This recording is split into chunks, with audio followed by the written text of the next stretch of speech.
I am fantasy and paranormal romance author Leslie Penelope, and welcome to My Imaginary Friends, a look behind the scenes of an author mapping the worlds in my head and making them a reality. Hello friends, today is Sunday, March 19th, 2023, and this is episode 210 of My Imaginary Friends. I'm Leslie. So this week's episode is sponsored by the course Imaginary World Building, Creating Fictional Worlds for Writers. Readers love sinking into engaging and immersive fictional worlds. If you are overwhelmed or unsure about how to go from idea to cohesive world, check out the course, Imaginary World Building. You can start today and move at your own pace, or join the upcoming cohort with weekly meetings with Q&A and feedback starting April 25th. Introductory pricing ends March 31st, 2023, so to lock in the lowest price that the course will ever be, you can sign up at myimaginaryfriends.net. And make sure you're on my Footnotes newsletter, also at myimaginaryfriends.net, for the weekly inspiration, tools, actionable ideas for writers newsletter in your inbox every Monday. So this week's best thing was the event that happened yesterday at Mahogany Books in DC. It was a lot of fun. They actually live streamed it on Facebook, so I will link to that event in the show notes if you'd like to watch the replay. It was with me, Veronica G. Henry, and Nicole Glover. So it was an evening with Black women fantasy writers, and it was amazing how much synergy there was between us in terms of all writing about found family. Like, those themes were very strong in the work. There were other times, all three of us work in IT, which was also really interesting. And yeah, I admire both of those women. I think their books are fantastic. It was a great evening with good questions, a good conversation. We did brief readings from our books and then talked a bit about writing Black fantasy and specifically historical Black fantasy, which all three of us have done. And yeah, it was a great event. So if you'd like to catch up on the replay, check out the link in the show notes, or you can go to Mahogany Books' Facebook page. My writing update. Things are going well still. I did talk to my editor briefly over email, and I got an extra week. So the book is now due April 10th, which feels really good to me. I've been moving right along, but that extra bit of padding is just really making me feel much more confident. I'm into Act 3, so I've been writing this weekend. I'm sort of like 7 days a week now until I get to the end, and then maybe with a little breathing room I can take a day off, just let it rest. But as far as I know right now, we're just every day. But I'm actually feeling energized. Like, the reason I usually take a day or two off every week is to try to avoid burnout. But I've just been writing these really emotional scenes that are draining on one end, but I just feel like are really good. I feel like this book is going to be really good. I'm so excited about it. I like it. I like what I'm doing. Things are coming together in my brain. The scene that I wrote yesterday morning kind of changed the way I'm going to approach Act 3 to a certain degree. I got to cut a couple of scenes that I thought that I needed, but I don't think I need anymore, because I was able to bring some stuff forward, which makes the pacing feel better. And I'm excited to jump into Act 3 and see what else I'm going to discover, because there's a few clunky things in my outline that I wasn't sure about when I wrote them. And I was like, well, it's the end, so I can't figure out the end until I've lived through the writing of the beginning and the middle. So I'm not going to worry about it, because it always works itself out. And, just experiencing that happening is always really magical and powerful. And yeah, I'm really loving this book. For such a long time during the initial writing process, it wasn't feeling the way that it feels now. And especially with getting a really good response for Monsters, the previous book, I was like, oh, what if these people, what if they don't like this one?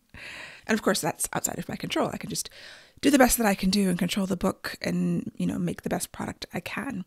But I was hit by something several months ago now, and I don't remember where I heard this, but it's the idea that readers don't want your next book to be better than your last one. If they liked your last one, they just want your next book to be the same, to give them the same feelings and the same emotions, and to have the same amount of quality as the last one. So while I do think that as artists we're always growing and it's good to push yourself, there was a sort of pressure that I think I put on myself. Well, I know I put it on myself. No one else put it on me, for every book to be a little bit better than the last one. And then coming across this idea that readers don't need it to be better. They need it to be the same. So then it was like, am I providing a similar experience as the last book? And I do write across subgenres, from epic fantasy, which is different than the historical fantasy, which is different than the paranormal romance. But at least within the subgenres, can I provide the same experience so that you come to my books, whether they're Leslie Penelope books or Elle Penelope books, and you're getting a consistent experience. And that was a really powerful idea that I really liked. And so now, although it does bring with it its own level of pressure, like, okay, is this book at least as good as the last one? Is it going to give them similar feelings as the last one?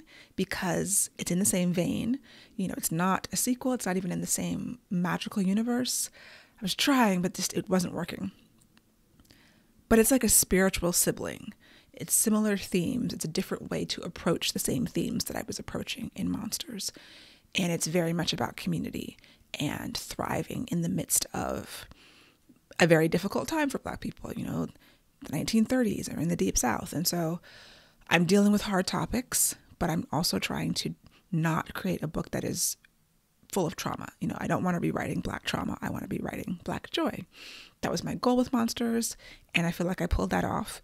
And so here in this next book, I'm dealing with even more intense Black trauma and the legacies of it, and really trying to do it in a joyful way.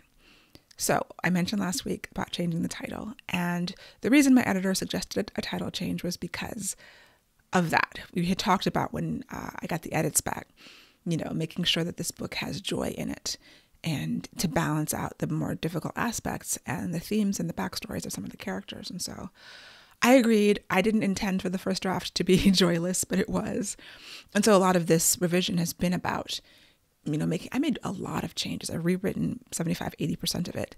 I've rewritten some of the characters. Their personalities are different, all trying to make it more joyful so I can keep the core storyline and the core backstory of trauma and pain. But I don't want the reader to feel traumatized when they read it. And I don't believe you will. I think I've done a good job of that. So no need to fear. That's part of the experience also of reading one of my books. And especially since I'm dealing in historical fantasy, and anything historical with Black people is going to be filled with difficulty. I mean, present is not excluded, but specifically the past. And how do I do that and talk about certain things and have the authenticity of those events be there without making you feel like you've just been through the ringer yourself after you've read the book. And there's some books I read the description of, and I am scared. I was talking about this with my friends the other day. We listed some books, and I'm very happy that Black people are being published and doing well, but I don't want to read any of those books. Like, talk about trauma. Just reading the description feels difficult and unpleasant. So that's definitely not what I'm trying to do. So I've been brainstorming new titles, and I've got one that I like a lot, but we'll see. I haven't talked to my editor about it. I'm going to try to come up with a list of things that are just as meaningful and feel just as right for the story, but also don't make you feel like you're going to be having to get the box of tissues. Although you might, because these scenes that I wrote, they are really emotional, but not in that way.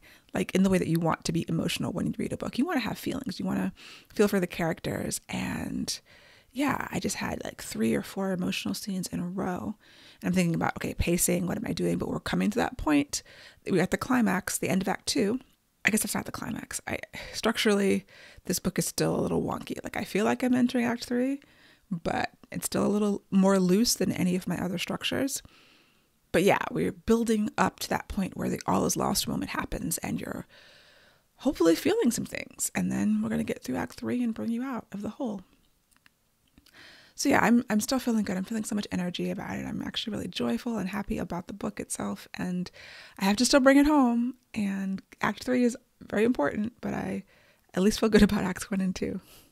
The cover reveal for the next book in the Bliss War series, my futuristic paranormal romance dystopia, Beastly Kingdom, the cover reveal is this week. It's going to be on Frolic on Wednesday of this week. So if you were on my newsletter, my author newsletter, I will be doing that on Tuesday. So if you're listening to this in real time, you have time to jump on the newsletter at lpenelope.com/newsletter. Otherwise, it will be out in the world on Wednesday. I love these covers. My designer is just amazing. I'm so happy with them. I told you a few weeks ago that I got the cover for the third book, even though third book is still to be written. And I don't want to think about that right now because the book 2 comes out at the end of April, and I have to focus any extra attention I have that I had not focused on the Black Towns book back onto Beastly Kingdom and marketing, promoting. It's going to be like a low-key release. It is book 2. The beta readers, I had at least 1 or 2 beta readers say it stands alone, but I don't know how I feel about that. I'm just definitely not marketing it as a standalone. This is a trilogy. It's one story, different couples per book, which I've more effectively done than I have in the past when I intended to do this.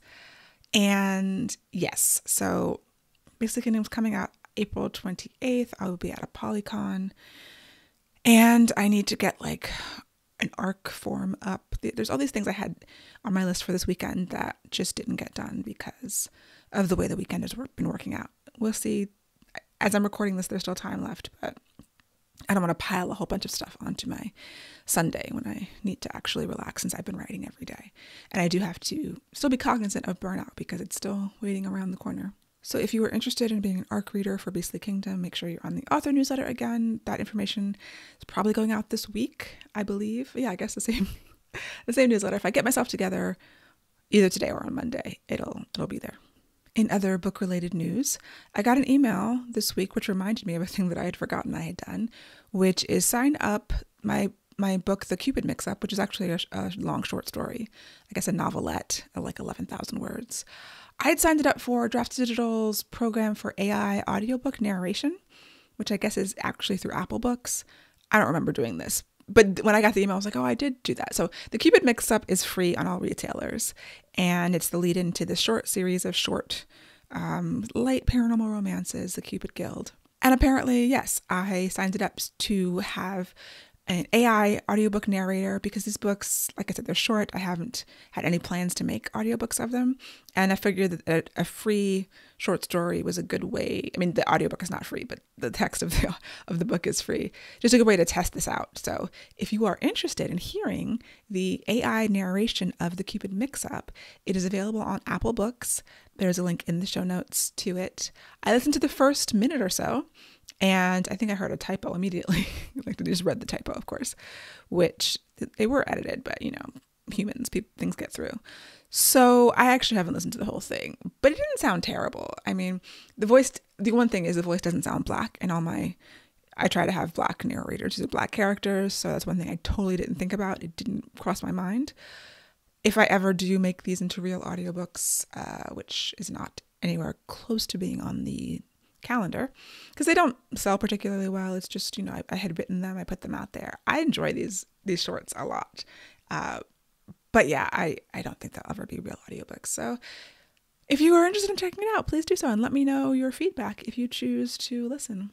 So I did a workshop this past week on productivity. It is my Organizing Your Writing Life workshop, which I've given several times. And it's about planning and, time boxing, how to get a lot of things done in a short period of time and organize things. And I got a question which was really interesting about core values, because I talk about in the workshop, knowing your why. This is something I talk about in the keynote that I gave, and it's just a thing that I believe in. So I'm going to probably talk about it a lot. But in order to figure out what you need to be doing and prioritize your tasks, you should know why you're doing this in the first place. And for me, that means identifying your core values, what you want out of your career, what success means to you, all of those things. And one of the participants had a question about how do you figure out your core values? Like, she was in flux, and I was like, that's a really good question. The first answer that came to mind was kind of went back to these branding worksheets that I had done when I was thinking about almost rebranding my imaginary friends a little bit, actually creating a new logo. So at the end of last year, when I knew I was doing the course under the brand of my imaginary friends, and I wanted to try to make the podcast a little more focused. I don't know how well I'm doing that, but I was like, it's been a couple of years, it's time for a new logo. And I went through this branding workshop, basically, which helped a lot. I really appreciated it and got a lot out of it. And I was taking this other class when I was developing the course, which also included like a similar kind of branding workshop. And these are giving you lists of adjectives about your business or your brand, and then you kind of choose what words fit, and this helps you figure out what your brand is. So for example, for my imaginary friends, the adjectives I ended up whittling it down to 4 were cheerful, inspiring, modern, and whimsical. And that's how I came up with the new logo. Like, they seem to represent those things for me. And I think your core values are sort of how you want to show up in the world, what's important to you, what you want to contribute, how you want to approach doing that. And there's no right answers. It's just who you are and what you feel. And so coming back to those ideas of these core values can help you to organize yourself and prioritize everything that you have to do. And I come back to that again and again because I'm in a period that's pretty trying. Lots of things going on, lots of balls in the air, lots to juggle, and still trying to maintain health and sanity. The other really powerful thing that hit me this week was from a newsletter by a woman named Marie Poulin, I believe. And she does a newsletter on Notion, the software Notion. It's called Notion Mastery. It's a course that she does, but I'm on her free newsletter. And she's like a Notion expert, and she has built her brand around the software, as many people have, because I watched this other YouTube video about like, why is everyone obsessed with Notion these days? But it's really helpful. I really like it. It's helped me to organize my writing life. So the quote that I got from her is, "Task management is emotion management." And that just hit me. And I think it's something like that is in the workshop that I give, because really managing your to-do list is managing your emotions. You're managing your guilt for not being able to get everything done. You're managing the feeling of overwhelm, the feeling of responsibility for all of these tasks. There can be sadness or regret for agreeing to do all of these things in the first place. There's so many emotions that are hitting you, and productivity systems are really about managing these emotions. The tips that I give in the workshop are really about being kind to yourself and taking the pressure off, trying to do your best, knowing that you can't do everything. None of us are perfect, and none of us are ever going to have this amazing, perfect productivity system that allows us to get everything done within these 24 hours that we have every day. It's just not possible. So we do the best we can. We try to take the guilt away and take the stress away and the shame of failure away, because we're all going to fail at some point at this, and introduce some more kindness and gentleness and self-love, and then build yourself back up with, okay, do you have a done list where you can feel good about all the things you actually did do, as opposed to feeling bad about the things you haven't done? What can you set up and put into place in your life that will make you feel better instead of making you feel bad and like a terrible person and like you're failing all the time? So yeah, it's all about emotions, and that was just really well said. And to see someone else talking about it reinforced my own feelings about it, and I was very grateful to have that message come through. So that is it for me for this week. My goals for the week: keep writing. I should be able to get the majority of Act 3 done this week, and just keep at the pace I'm at, keep my current energy levels. That would be my ideal goal. And then after that, I still have to go back to these interstitials. I had a great idea in the middle of the night.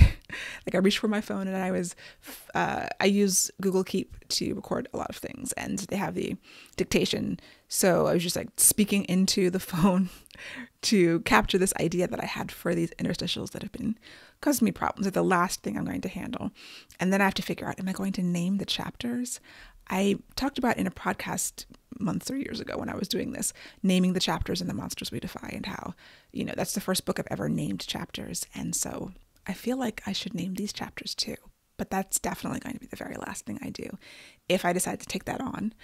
Right now I'm at chapter 32 and going into the third act. So at least 40, 45, maybe 50 chapters. It's a lot of names, and I don't know if I want to take that on or not, but that's to come. So let's keep writing, keep pushing forward. I hope that you have a wonderful week, and I will talk to you next week for episode show notes. And to sign up for the Footnotes newsletter to get the show notes in your inbox, go to myimaginaryfriends.net. Subscribe wherever you get your podcasts, and watch the video episodes on YouTube. You can email me at podcast@lpenelope.com, and I would really appreciate a rating or review to help support the show. My Imaginary Friends is part of the Frolic Podcast Network. For more fantastic podcasts, go to frolic.media/podcast.